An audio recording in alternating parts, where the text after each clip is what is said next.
പ്രൊഫസറെ നമ്മുടെ കാലമൊന്നുമല്ല ഇപ്പം. ഇപ്പോഴത്തെ കുട്ടികളുടെയൊക്കെ പ്രണയമൊക്കെ കാണുമ്പോൾ എന്താ തോന്നുക? ആത്യന്തികമായി പ്രണയം എന്ന് പറയുന്നത് അത് ഒരു പുരുഷനും ഒരു സ്ത്രീയും പരസ്പരം കാണുമ്പോൾ അവർക്കുണ്ടാകുന്ന വൈകാരികമായിട്ടുള്ള ആ ഒരു അടുപ്പം ആണ്. പക്ഷേ എങ്കിലും കാത്തിരിപ്പ്, അതിനൊരു സുഖമുണ്ട്. ആ കാത്തിരുന്ന് കത്ത് വന്ന് അല്ലെങ്കിൽ ലാൻഡ് ലൈനിൽ വിളിച്ച് അതിനൊക്കെ കുറച്ച് നാൾ കാത്തിരിപ്പ്, അതിന് ക്ഷമയുണ്ടായിരുന്നു. ഇന്നത്തെ കുട്ടികൾക്ക് ക്ഷമയില്ല. അവരെല്ലാം വിരൽത്തുമ്പിലുണ്ട്. അപ്പൊ അതുകൊണ്ട് തന്നെ എല്ലാം വളരെ പെട്ടെന്നാണ്. വേണം ഒരു ദിവസമെങ്കിലും ഒരു ദിവസം, അടുത്ത ദിവസം ബന്ധം വേർപെടുത്തണമെങ്കിൽ ബന്ധം വേർപെടുത്താൻ അവർ തയ്യാറാണ്. അപ്പൊ അങ്ങനെയുള്ള ഒരു പ്രണയത്തിന്റെ ഒരു കാലഘട്ടത്തിലൂടെയാണ് നമ്മൾ കടന്നു പോകുന്നത്. നല്ല രീതിയിൽ പ്രണയത്തെ കാണുന്ന കുട്ടികളും ഇല്ല എന്ന് നമുക്ക് പറയാൻ പറ്റില്ല.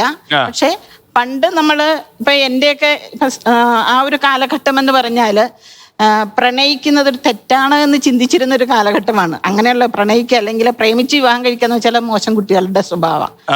അത്തരം ചിന്താഗതികളാണ് നമ്മളുടെയൊക്കെ വീട്ടിൽ വെച്ച് പുലർത്തിയിരുന്നത്. അപ്പൊ അതുകൊണ്ട് തന്നെ നമ്മളും ഒക്കെ ആ ഒരു രീതിയിലാണ് പോയിരുന്നത്. എന്നാൽ അതുകൊണ്ട് തന്നെ പക്ഷെ അന്നും പ്രണയ വിവാഹങ്ങൾ നടക്കുന്നുണ്ട്. അത് വിരലിലെണ്ണാവുന്നതാണ്. ഇന്ന് വിരലിലെണ്ണാവുന്നത് അറേഞ്ച്ഡ് മാരേജ് ഉള്ളൂ, ബാക്കി മുഴുവൻ പ്രണയ വിവാഹമാണ്. അപ്പൊ ഈ ഇത് ഇപ്പം ടെസ്റ്റ് കേസ് പോലും ഉണ്ട്. അതായത് ഈ കക്ഷി കൊള്ളാമെന്നറിയാൻ വേണ്ടി അയാളുടെ കൂടെ കല്യാണമൊന്നുമില്ല ജീവിക്കാം. അതിനും ആൾക്കാർ തയ്യാറാണ്. പേരൻസ് പോലും ഇന്ന് അതിന് വില്ലിങ് ആവുന്നു എന്നുള്ളതൊരു ചെറിയ കാര്യമല്ല. മാത്രമല്ല ഞാൻ ഈ കാലത്തിന്റെ ഒരു അപകടത്തെ കാണുന്ന ഒരു ടീച്ചറെ, ഈ കുറിയിലിരിക്കുന്ന ആൾക്കാരെ ഇവിടുന്ന് പ്രേമിക്കുന്നു.